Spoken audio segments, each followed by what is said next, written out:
Most people see debt as a dangerous trap. They view it as a burden that leads to financial stress.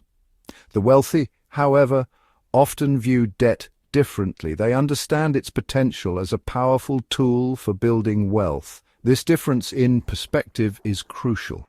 It often separates those who struggle financially from those who prosper.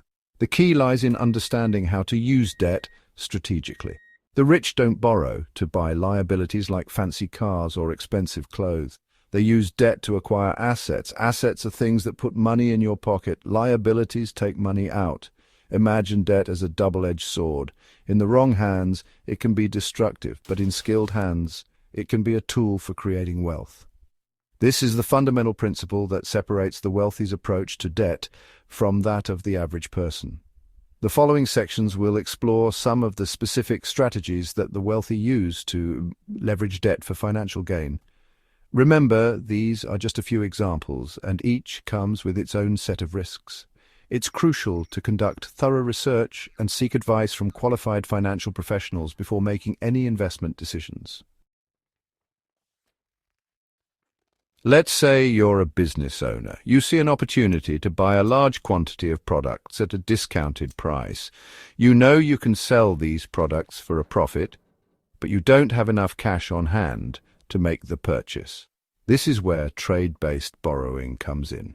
You can take out a short-term loan to finance the purchase of the products. You then sell the products, repay the loan, and keep the profit.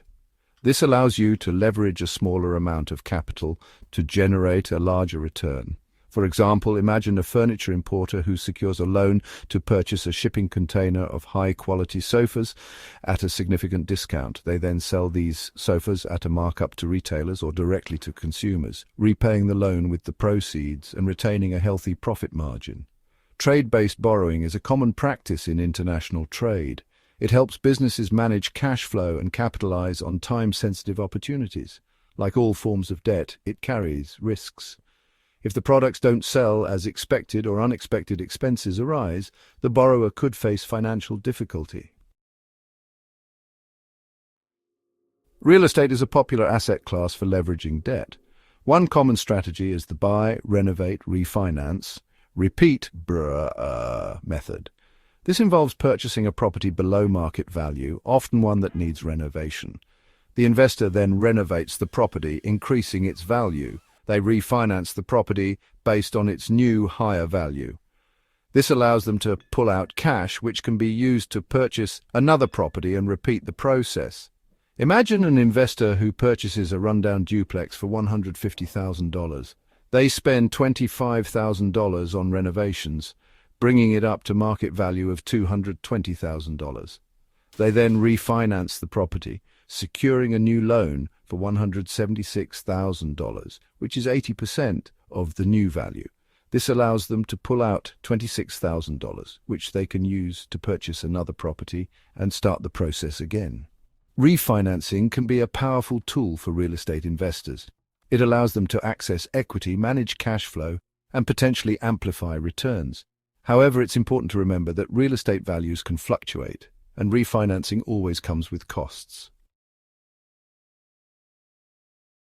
Section 4. Hedge funds and the art of short selling.